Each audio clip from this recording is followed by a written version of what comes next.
Full time खास तौर से बहुजन समाज की लड़ाई लड़ने के लिए संघर्षरत हूँ और स्पेशलाइजेशन है जहाँ भी एट्रोसिटीज होती है हमारे देश में बहुजन समाज पर, वहाँ पर जस्टिस दिलाना। और इसी संघीय सरकार के अंदर कोई ऐसा अभी तक अधिकारी आईपीएस आईएएस नहीं है जिसने हमारी बात को नहीं सुना हो।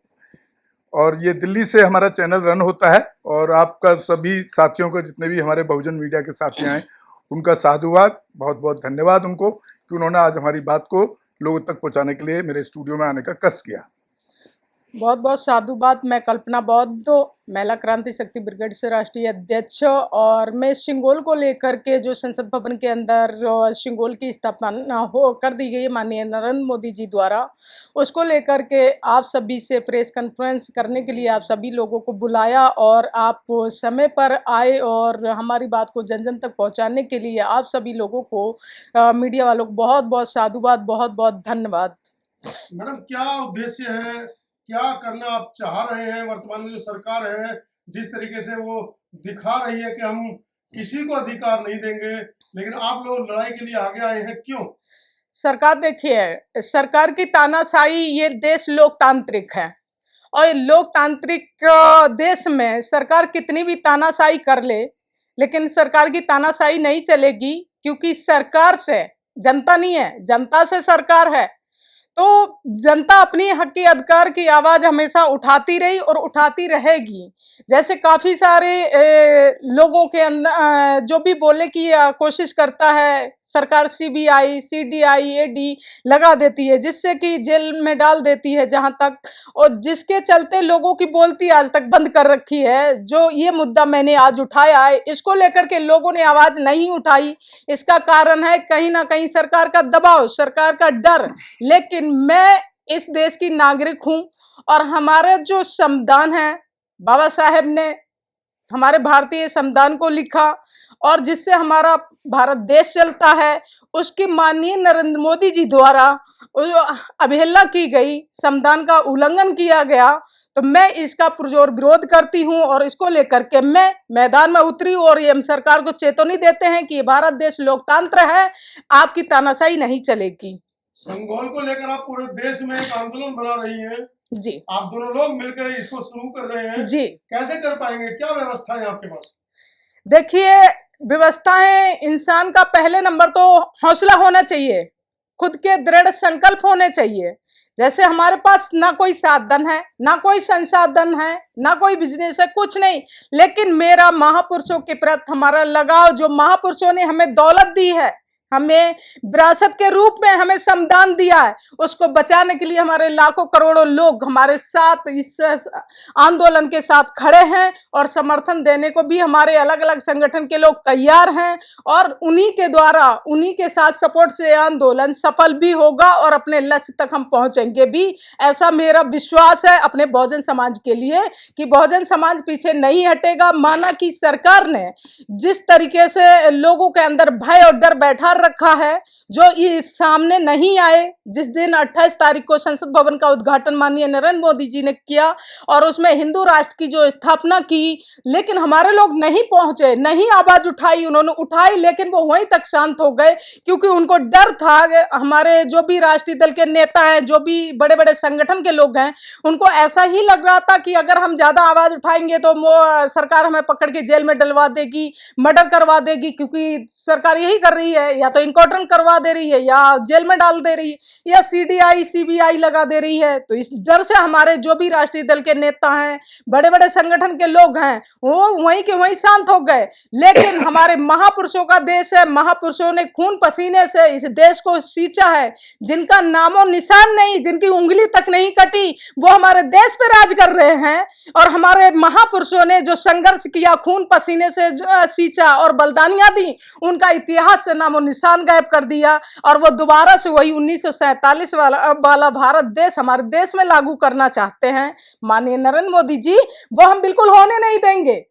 ये हमने उस दिन भी कसम खाई और संकल्प लिया और आज हम फिर दोबारा कह रहे हैं, हमने इसको लेकर के बड़े राष्ट्रव्यापी आंदोलन हम कर रहे हैं, जा करके हर स्टेट में लोगों के बीच में कार्यक्रम बैठ के कर रहे हैं कि 29 अक्टूबर को हम बड़ा आंदोलन करेंगे, संसद भवन का घेराव करेंगे और जो सिंगोल की स्थापना की है, जो हमारे देश को, हमारे भारत को तोड़ने का काम किया है माननीय नरेंद्र मोदी जी ने, हमारे देश को बांटने का काम किया है, वो होने नहीं देंगे हम, क्योंकि ये भारत धर्मनिरपेक्ष है। हमारा देश संविधान से चलता है, ना कि मनु के विधान से। सर मैं यहाँ पर थोड़ा सा आपको एक चीज इसके इतिहास में भी ले जाना चाह रहा हूँ कि हमें ये आंदोलन करने की रूपरेखा मैंने और कल्पना बौद्ध जी ने क्यों तैयार की, इसके इतिहास को भी बताना जरूरी है ताकि हमारे देश के लोगों को उसका इतिहास पता लगे। आप इतने टाइम से सोशल मीडिया पर काम कर रहे हैं, क्या आपने कभी सेंगोल का कोई नाम सुना? सब सुना क्या कभी आपने? मेरे हिसाब से नहीं सुना होगा। तो पहले तो मैंने इसके इतिहास के पन्नों में गया, ऐतिहासिक अध्ययन किया इसकी इतिहास को मैं आपके सामने रख रहा हूँ। सेंगोल का जो इतिहास है, सेंगोल एक छड़ी है जिसके ऊपर एक बैल बना हुआ है और ये जिस तरह से उनको प्रेजेंटेशन किया सरकार ने कि ये हिंदुत्व का प्रतीक है या हिंदू राष्ट्र का प्रतीक कह सकते हैं। ये जब जवाहरलाल नेहरू जब प्रधानमंत्री हुआ करते थे उस टाइम, तो कुछ ब्राह्मण पुरोहितों ने उनके घर जाकर के इस छड़ी को हिंदुत्व के प्रतीक के रूप में उनको भेंट किया था, दिया गया था, जिसको वो एक राष्ट्र के रूप में स्थापित करके उन्होंने नई संसद के अंदर एक बड़ा ही, मैं कहूँ कि मतलब बहुत ही जो धर्मनिरपेक्षता है, हाँ। जो धर्मनिरपेक्षता उसके बाद बड़ा खतरनाक काम किया है। तो जो इसका इतिहास है वो एक तरीके से राजतंत्र का एक आइकॉन है, राजतंत्र का चिन्ह कह सकते हैं इसको। तो आप उसका विरोध करके आप खुद राष्ट्रद्रोह के भागीदारी बन रहे हैं सर। लेकिन राष्ट्र लगेगा आपके ऊपर? नहीं, एनएसए लगेगा तो हमें परवाह नहीं है, क्या होगा? एनएसए लगाएगा, जेल जाएंगे। हमारे कितने लोगों में, हमारे कितने केसेस में उल्टा जहां पर हमारे लोगों की कंप्लेंट होनी चाहिए, एफआईआर दर्ज होनी चाहिए और हमारे लोगों पर जो पीड़ित है उन्हीं को पर एनएसए लगाया गया है। तो अगर हम ऐसे डर के बैठ जाएं, क्या चूड़ी पहन करके बैठ जाए, कहावत है पुरानी, हालांकि मैं इसमें विश्वास नहीं करता हूं, तो क्या हम डर के बैठ जाएं और हिंदू राष्ट्र बनने दें? जिस संसद के अंदर बाबा साहब भीमराव अंबेडकर, हमारा देश किससे चलता है? कॉन्स्टिट्यूशन से चलता है और कॉन्स्टिट्यूशन किसने बनाया? बाबा साहब अंबेडकर ने। और जब बाबा साहब अंबेडकर ने बनाया तो वहां पर किसकी प्रतिमा होनी चाहिए? बाबा साहब भीमराव अंबेडकर की। उनका तैलीय चित्र होना चाहिए, उनकी पूरी हिस्ट्री होनी चाहिए। मैं आपको अंदर की जानकारी दे रहा हूं कुछ खुफिया सूत्रों से, अपने सूत्रों से। उसके अंदर बाबा साहब भीमराव अंबेडकर का नई संसद के अंदर कहीं पर भी कोई भी जिक्र तक नहीं है। इवन देन वहां की दीवारों पर पूरे हिंदू राष्ट्र, हिंदू देवी देवताओं, भगवान जो काल्पनिक है, उनको वहां पर उकेर करके खड़ा किया गया है। अरे भाई साहब, आप संविधान की बात कर रहे हैं, जी, संसद भवन की बात कर रहे हैं। संविधान के अंदर उन्होंने छेड़छाड़ कर दी है, उसमें राम सीता के श्री कृष्ण के फोटो डाल दिए। तो आप कहां तक संघर्ष करेंगे इन लोगों से? सर हमारा संघर्ष जारी रहेगा, हमें इसकी परवाह नहीं है कि लोग हमारे साथ आए या ना आए। हम अपील कर रहे हैं लोगों को, अपने समाज के लोगों को, हम उन नेताओं को भी अपील कर रहे हैं, चाहे वो बड़े लेवल पे बहुजन समाज के नेता हो, जो इस सब्जेक्ट पर कहीं भी आवाज नहीं उठा रहे हैं। मैं हिस्ट्री पे थोड़ा सा और बताना चाह रहा था आपको। जो हिस्ट्री है इसका, ये सरकार ने इसको ऐसे प्रेजेंटेशन किया कि ये हमारे राष्ट्र का प्रतीक है। ये जो सेंगोल है, जो ऊपर जो बैल लगा हुआ है, वो राष्ट्र का प्रतीक नहीं हो सकता, क्योंकि प्रधानमंत्री नेहरू को उस टाइम जिन ब्राह्मणों ने या ब्राह्मणवादी लोगों ने उसके घर में जाकर के उसको प्रेजेंट किया था। हम इसको एक बार को, ये ऐतिहासिक भी नहीं है, हम इसको ऐतिहासिक मान सकते थे, बशर्ते कि वो उस टाइम की पार्लियामेंट में उन ब्राह्मणों द्वारा प्रधानमंत्री ने उस टाइम के लिए स्वीकार किया हो। कल को अगर मोदी को कोई जाकर के कोई अपनी मुस्लिम समाज के लोग कोई अपनी आइडेंटिटी या कोई ऐसी चीज आयात दे देते हैं, या बौद्ध वाले लोग सम्राट, तो क्या वो उसके घर में जाके देंगे तो क्या वो ऐतिहासिक हो जाएगा? जिसको कि सरकार ने इतिहास के पन्नों के रूप में दर्ज करने की कोशिश की है और उसको इतिहास बताया जा रहा है सरकार द्वारा। तो ये ऐतिहासिक, पहले तो ये ऐतिहासिक नहीं है, इस पॉइंट को मैं क्लियर कर रहा हूं आपको। ये इंडिविजुअल उसके घर में दिया गया, नेहरू के घर में, और किसी के घर में आप इंडिविजुअल देंगे, आप उसको इतिहास कैसे कह सकते हैं? उसको राष्ट्र का प्रतीक कैसे कह सकते हैं? इसलिए हम इसके खिलाफ हमारी लड़ाई है। कब तक जारी रहेगी लड़ाई? सर जब तक नहीं हटेगा तब तक जारी सरकार तो रहेगी। नहीं हटाएगी, सरकार ने तो लगाया है। सरकार नहीं हटाएगी तो हम जेल भरो आंदोलन से लेकर के जितने भी हमारे रास्ते हैं, संवैधानिक रूप के अंदर जो रास्ते हैं, हम उस जाकर के उस पार्लियामेंट पर भी जाकर के चढ़ाई का काम करेंगे। नहीं राजनीतिक पार्लियामेंट मंशा तो नहीं है आंदोलन के पीछे। नहीं सर, मैं कभी राजनीतिक ना हूं, ना मेरा कोई राजनीतिक उद्देश्य है, ना ही मैडम का आपको बता ही चुकी हैं, उनका भी कोई ऐसा राजनीतिक उद्देश्य नहीं है इसके पीछे। मैडम क्या क्या कहना चाह रही है, मतलब आप किस तरीके से लोगों को समझाएंगी, क्या उनको कहकर, ये एक मोह इकट्ठा करने वाली बात है, क्या आप एक जन समूह को इस बात से अवगत करा रही है कि संघ हटाया जाए और बाबा साहब की प्रतिमा लगाई जाए, संविधान को स्थापित किया जाए, कैसे कर पाएंगे? बहुत भारी काम है और आप तो पूरे देश में यात्रा कर रही है इस बारे में। जी हाँ, बिल्कुल पूरे देश में हमारी यात्रा चल रही है। 28 राज्यों 7 केंद्र शासित प्रदेशों में जगह जगह में जा रही हूँ। मेरी 11 तारीख से यात्रा चल रही है और अभी हमारे कई राज्यों में 5-7 राज्यों में हम यात्रा कर भी चुके हैं और यात्रा हमारी जारी है। हमारा लोगों को समझाना है कि हम जिस देश में, जिस मुल्क में रह रहे हैं वो हमारा भारत देश है और जो हमारे देश पे राज कर रहे हैं वो विदेशी हैं और हमें इनसे अपने देश को बचाना है, अपने संविधान को बचाना है, जो हमारे बाबा साहब ने खून पसीने के साथ सींच कर संघर्ष करके हमारे देश के संविधान का निर्माण किया और संविधान को खत्म करने का काम किया जा रहा है। तो ये जन जन जाकर के लोगों के घरों घर जाकर के लोग हर स्टेट में जाकर के लोगों को बता रहे हैं, समझा रहे हैं, अपील कर रहे हैं। मेरा अपील कर रही हूं कि लोग आए, अपने हक की लड़ाई लड़ें। मैं किसी से नहीं कह रही हूं कि भाई तुम मेरे साथ खड़े हो जाओ, सिर्फ अपने बच्चों के लिए, अपने देश के लिए, अपने संविधान के लिए, अपने भारत देश के लिए आपको बचाने की अपने सबकी जिम्मेदारी है। महापुरुष सबके थे जिन्होंने खून पसीने से सींचकर संघर्ष करके तुम्हें यहां तक लाए, तो आप अपने सिर्फ अपने हक की लड़ाई लड़ लीजिए, अपने भारत देश को बचा लीजिए। मैं सबसे इसी तरीके से निवेदन करती हूं, अपील करती हूं कि आप मेरे साथ मत आइए, सिर्फ आप अपने हकदारों की लड़ाई लड़िए। और लोग ऐसा नहीं कि समर्थन नहीं दे रहे हैं। मैं अभी भोपाल गई, मध्य प्रदेश गई और इधर जयपुर राजस्थान गई और पटना गई, तो लोगों ने समर्थन दिया और पूर्ण रूप से सहयोग साथ समर्थन दे रहे हैं। मुझे पूर्ण विश्वास है कि ये आंदोलन पूरी तरीके से सफल होगा और लोग अच्छे से साथ खड़े हो रहे हैं और हर तरीके से तन मन धन के साथ में मेरे साथ खड़े हो रहे हैं। रही बात आपके आर्थिक आंदोलन पे आप सवाल कर रहे थे। अगर आर्थिक आंदोलन भी नहीं मिलेगा तो हम, चाहे हमको बस से जाना पड़े कहीं, चाहे हमें एक जनरल डब्बे में जाना पड़े, चाहे पैदल जाना पड़े, हम लोगों के बीच में जाएंगे पूरे देश के अंदर। हाँ मैडम, आप बात करिए संविधान की। महिलाओं का पूरा जत्था लाखों की संख्या में बाबाओं के डेरों में जा रहा है, कैसे समझा पाएंगे आप उनको? देखिए, हजारों साल की गुलामी है सर, इतने जल्दी नहीं खत्म हो सकती है, क्योंकि उन्होंने ऐसा माइंड सेट कर रखा है हमारी महिलाओं के अंदर, क्योंकि उन्होंने घर घर जाकर के उन्होंने ऐसा दिमाग में सेट कर दिया है कि अगर हम चाहें कि वो इतने जल्दी खत्म कर दें, हजारों साल का जो माइंड में उनका सेट है अंधविश्वास, वो नहीं होगा। हो भी रहा, जागरूकता आ भी रही है, लेकिन धीरे धीरे आएगी। लेकिन वर्तमान में हमें जिस चीज की जरूरत है कि जिस तरीके से हमारे संविधान पर हमला हो रहा है, जिस तरीके से हमारे महापुरुषों की विरासत को खत्म किया जा रहा है, उस वर्तमान में हमें अपने लोगों को एक साथ एक प्लेटफार्म पे लाने की जरूरत है। अपने देश, अपने संविधान, अपने भारत देश को बचाने की जरूरत है। मैं इसलिए सबसे हाथ जोड़ती हूँ, निवेदन करती हूँ, अपील कर रही हूँ।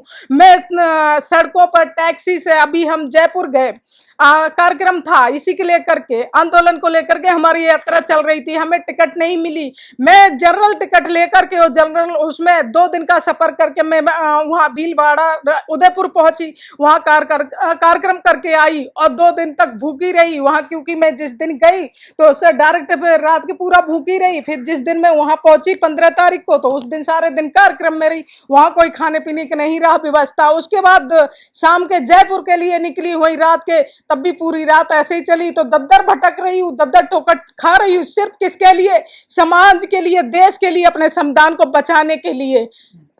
कल्पना जी, ये बताइए, 10 लाख समर्थन बताए जाते हैं बाबा साहब के नाम पर, बहुजनों के नाम पर, क्या आपको समर्थन कर रहे हैं? कहते दलित सांसद भी हैं, हजारों विधायक हैं दलित, आप उनका समर्थन क्यों नहीं ले रहे हैं? आप पैदल हैं, कैसे टक्कर दे पाओगे सरकार को आप? मैं देखिए सबसे अपील कर रही हूँ, संगठन के कुछ लोग हैं जिनसे हमारा संपर्क हुआ है और लोग समर्थन में आ रहे हैं। संगठन के अकेले वो खड़े नहीं हुए, क्योंकि किसी ने हिम्मत नहीं जुटा पाई।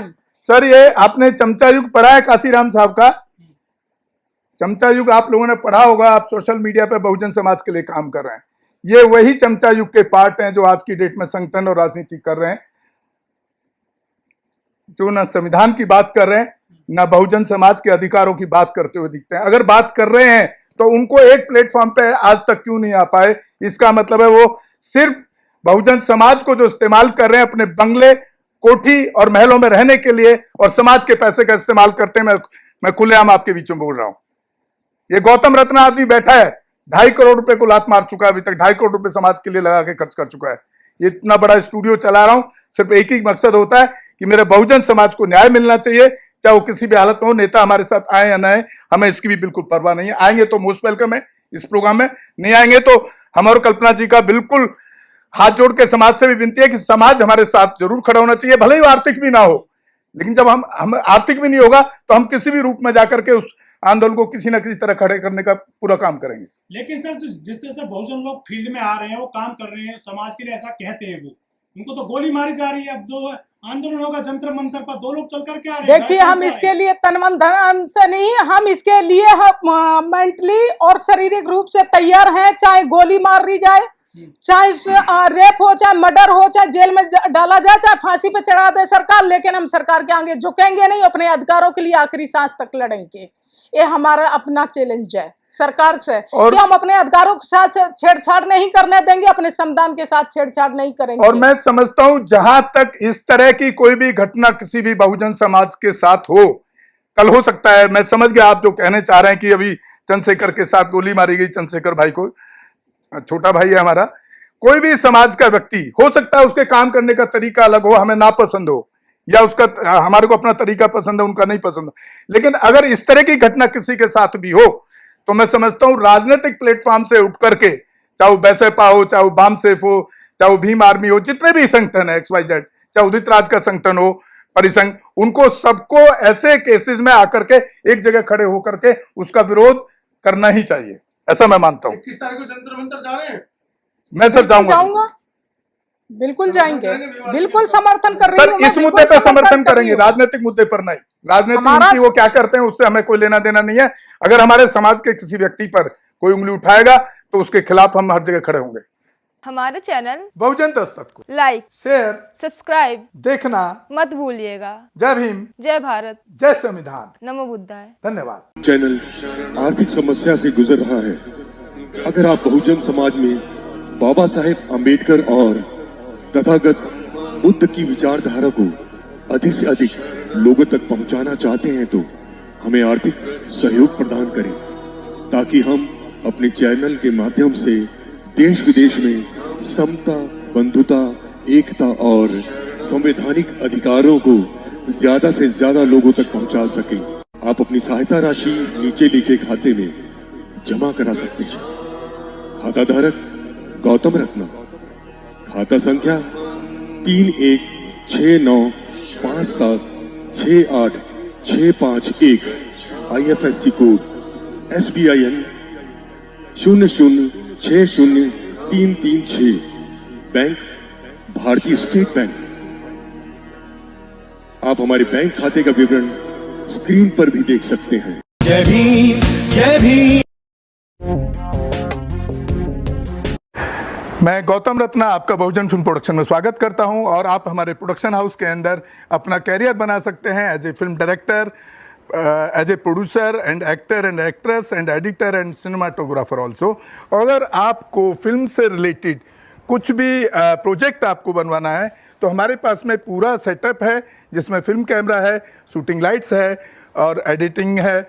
सारा A to Z एक ही जगह पर आपको हमारे यहाँ पर मिल जाएगा। तो दोस्तों आप हमें कांटेक्ट कर सकते हैं हमारे नंबर्स पर 9810085714 और 8510005714। हमारे वेबसाइट पे विजिट कर सकते हैं www.filmserviceindia.com, और हमें मेल भी कर सकते हैं gautamfilmsproduction@gmail.com पर। धन्यवाद।